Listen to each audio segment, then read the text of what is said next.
Here is sketch I made again of Eren, a scary Titan. I think he looks very cool actually, but that is just my opinion. So if you like this type of drawings, remember to follow me on the Facebook, Instagram, Twitter.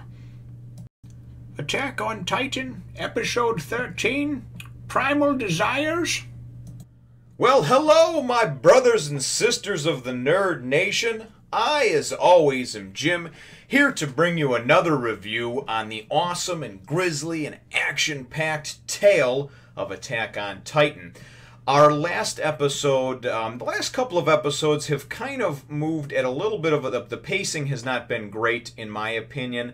You don't have to have balls to the wall action all the time, but you also don't need to have like this slow, methodical buildup all the time either. You need to find your footing and have a nice mixture of the two. And actually, this is kind of neat because this episode, episode 13 here, the last episode, of course, left us with Eren finally kind of coming out of his little mental coma, within his own mind. Armin had, pretty much talked him out of that, and Eren looks like he's getting up and getting mobile for better or worse again, and that's how that episode ended. This episode, being episode 13 of a 25-episode season, is very similar in vein to television shows that they put on a lot of the networks out here. And they're usually 24 or 25 episode seasons. You usually have kind of a main overarching story, but you usually have the first half of the season kind of building up to that 12th or 13th episode. There's a main battle, there's a main villain, there's something that you're trying to resolve at the end of that, and then of course leave it on kind of a cliffhanger for the second half of the season, giving you a reason to tune in again. So that's kind of where this is, and it was really good. It was really the culmination of everything that had happened and everything that you wanted to see in an episode. A lot of just great action, a lot of character development, a lot of heartfelt moments. It starts off with Jean, who was, of course, hiding out in that house. His maneuver gear has gone defective, and he kind of waits for these couple Titans to pass, and then goes and runs out into the street and goes to try to get the maneuver gear off of the corpse that's out there. One of the other trainees or whatever that was out there that wound up getting killed. So he's trying to do this and struggle, and of course Connie and Annie, Marco, there's a bunch of them that see him from up on top of the wall, and in any type of fashion that you would see in a movie, of course nothing happens right. He can't get the belt off of it, he can't get it off, and as that's happening, a Titan just goes and kind of creeps up behind him, and as loud and as lumbering as these things are, I don't know how it got the drop on him, but all of a sudden it's right behind him. We wind up getting a really cool thing where basically we see the selfless actions of those, the ones that are younger, and I mean they should be terrified, and they absolutely have zero combat experience and have not seen anything like this before. But Marco comes jumping down and basically goes and kind of shoots right across in front of the Titan's face, lands on the ground, and then it kind of is basically like, "Hey, fuck you, dude, come here." So the Titan starts following him. He doesn't really do the thing with the fingers, but that's what he's doing. He's trying to get its attention, like, "Hey, food over here." Titan starts chasing him away. Jean is eventually able to get that maneuver gear on. There's some problem with the trigger, though. It's real hard to pull because he kind of shoots himself over and then winds up kind of falling back down into an alley and getting cornered by another Titan. And then who comes to the rescue but Connie? Connie goes and come from a building from the side, kind of goes and jumps up and sort of lands on its head and then bounces off like, "Hey, come on, follow me." So it's real cool to see everybody work together. Obviously, Jean had done a selfless act in the last episode, and of course it saved Connie and allowed them to get away, but now Annie, Connie, and Marco, have come down to kind of save him. So we wind up going and seeing,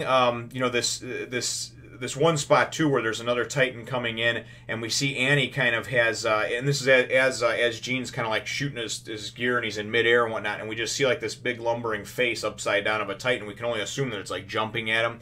And then we don't really see it. You just see a bunch of smoke rise up and hear like a loud thud. But Annie, we kind of see her face and her eyes, and she just looks determined. She's got that Mikasa look, like, "I'm going to kill me some Titans." And then I think she comes in, we're to assume, and takes out this other Titan to save Jean. Ultimately, everybody winds up getting out. They get to the wall. They get to safety.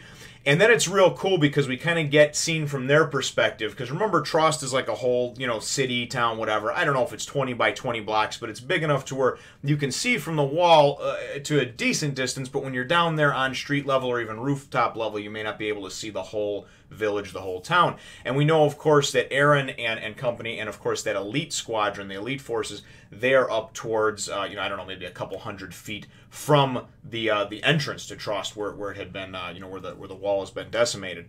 So we wind up seeing a very, very cool thing where everybody's kind of like, hey, look, whoa, look over there. And then you go and you get this shot, and this cool music starts playing, this cool kind of like, you know, up-tempo rock, you know, beat. And it's Eren. Eren has now gotten up. He's ready to go. He's got this giant boulder that's like 5 times the size of him on him, and he's got his head cocked to the side, and he's walking with this thing that just boom, boom, just one step after another, you know. And it's really kind of cool because we wind up seeing Matabi and one of somebody else in here, and they're like, we're the last of the squad, and we kind of see everybody starting to lose faith, and obviously their ranks have been decimated. They're like, oh man, there's 5 more Titans that have just come in the gate, and you see these Titans just kind of lumbering with their stupid looking faces. And really it's kind of cool because we see everybody go, and Eren is like that symbol of, you know, we can win. He's that turn the tides, you know, key component to the battle, because when everybody starts to see him, then all of a sudden they get a renewed vigor, and they really want to just push forward and win, you know. And then everybody's like, listen, you know, and Ian's like, listen, I don't care if it costs you your lives, you protect Eren at all costs. You need to let him get to there to seal that up, otherwise this will all be for nothing. So we see, you know, some of, like for instance, you know, Matabi's group gets down there and is on street level running, and we can only assume that's the only thing they can do now because they've run out of gas maybe for their maneuver gear. I don't know. They're not, you know, shooting around, but they're chasing these Titans, trying to get their attention. They finally do, and then they're like, oh shit, and they start running the other way, trying to get to cover of buildings. Armin goes and makes mention of that, and he's like, Jesus, without their maneuver gear and horses, or horses, you know, they're dead in the water. But this is what we have to do now, you know. This is, and then that's what Ian says. So Ian goes and jumps down in there, you know, after he tells Mikasa and Armin, you know, basically go, you know, you go be like Eren's wingmen. Eren, we can see kind of, he's sort of still in this dreamlike state, you know. He's just like, I feel a crushing weight on me, you know. And he has this really cool flashback where it's like Armin's asking him why he wants to go to see the outside world. And he's getting all these different flashbacks. And it all culminates into his whole, we're born free. And anybody who wants to stop that and oppress us, keep us within walls, keep us down, we need to fight. We need to fight. And that's like the theme. And there's this cool song playing in the background as he's marching closer to it. And he sees, you know, he sees Armin and Mikasa trying to cover him, and I mean, and there people are losing their lives left and right. I mean, you know, it's Ian winds up getting grabbed, he's getting eaten. They all know though that they're giving their lives finally for a win, to put one in the W column, and that's what this is all about. There's some really cool action. I mean, there's some guys getting stomped on by Titans. There's ones trying to outmaneuver Titans. Basically, they're just trying to keep them distracted and do the best they can. Mikasa winds up going and taking out a Titan, or going to take out a Titan, and before she does that, Rico comes flying in and stabs the thing in the eye, you know, and you can see that everybody is all in, man. Anything they have left, whatever you got, they're digging down deep, and it's really kind of cool to see, because again, this is the culmination of what's been building for the last half a dozen, you know, episodes of this show. And then that Titan is holding its eye, you know, and it's really cool because Mikasa kind of goes and shoots around behind it, and then shoots it towards its back, and just kind of like both swords runs right up through its back and right through its you know, its weak point on the back of its neck, and you see this thing just kind of hit the ground.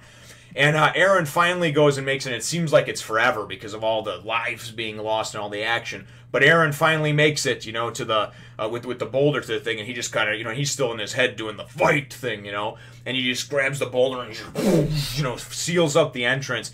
And it's cool because we're like, finally we've won one for humanity, you know? I mean, Rico's got tears running down her face and just, boom, fires off the yellow flare, which signifies that they got to win. It shows everybody, Commander Pixis and everybody up on the wall, and they're like, a yellow flare, that means victory, that means mission success, right?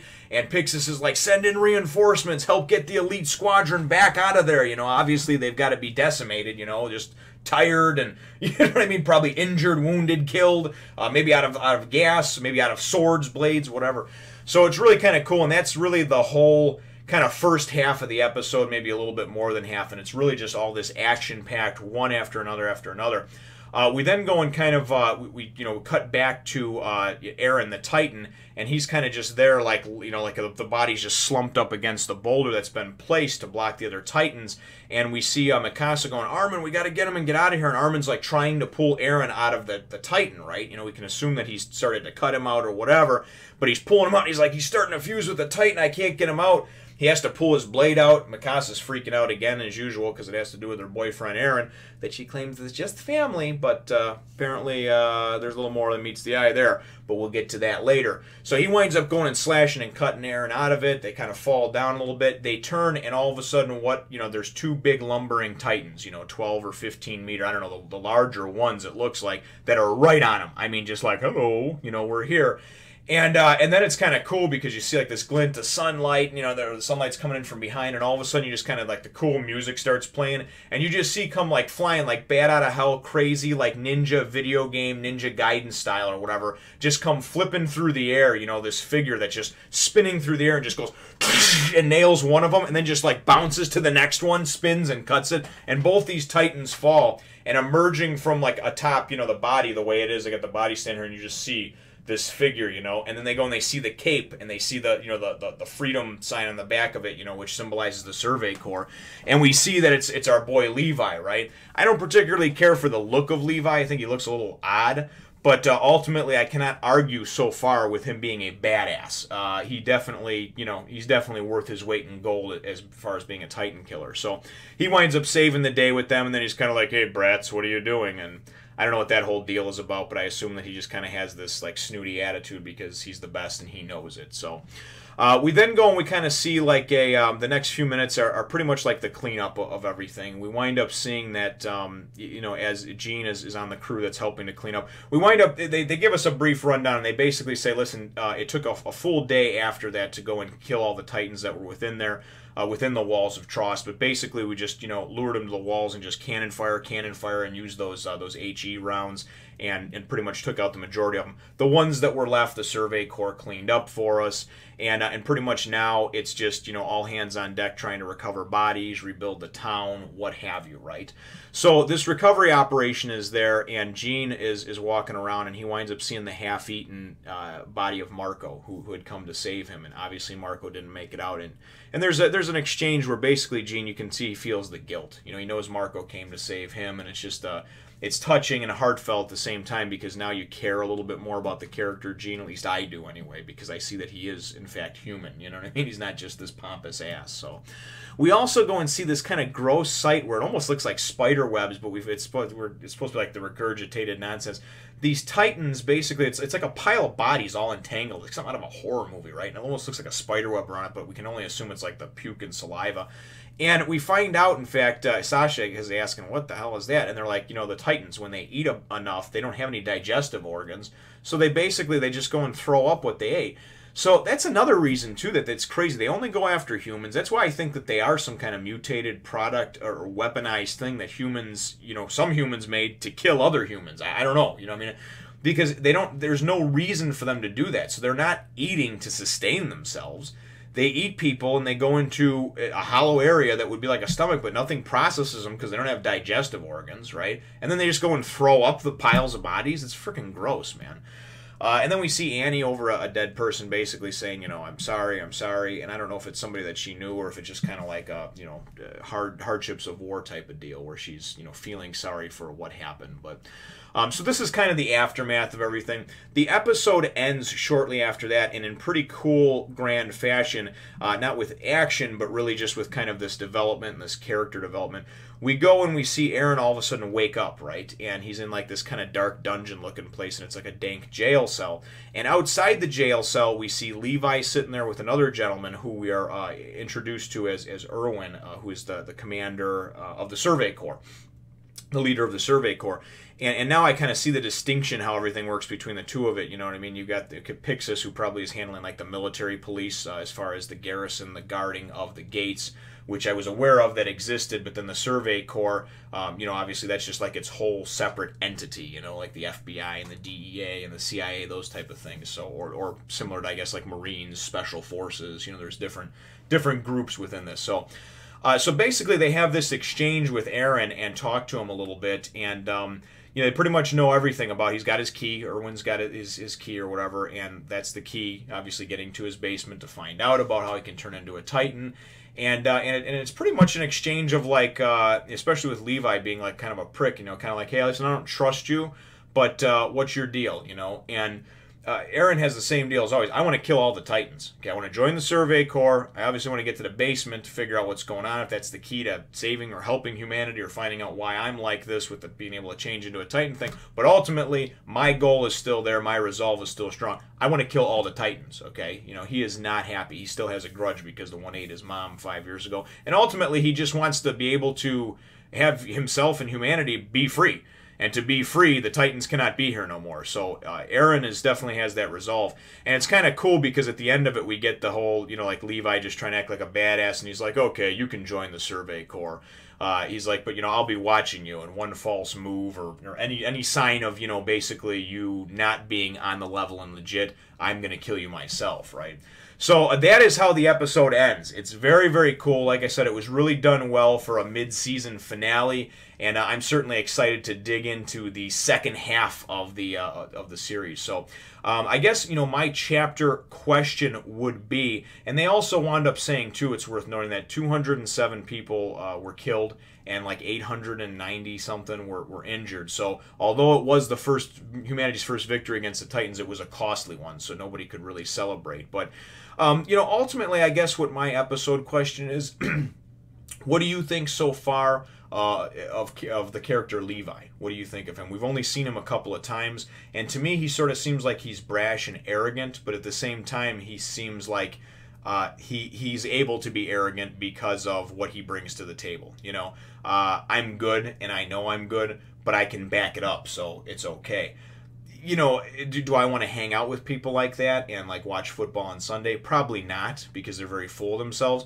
But if I'm going, you know, toe to toe with Titans and you know, and going to war with them, I'd want him by my side. So I'm kind of mixed feelings on it. But let me know what you think, brothers and sisters, in the comments down below. Feel free to hit the thumbs up, the like button if you think that I deserve it, and subscribe if you haven't done so already. We'll look forward to catching you in the next one, Nation. Remember, brothers and sisters, to share, subscribe, spread the word of the nation to others, and of course, if you like watching the videos, you know, watching them is always much appreciated. Have a nice day.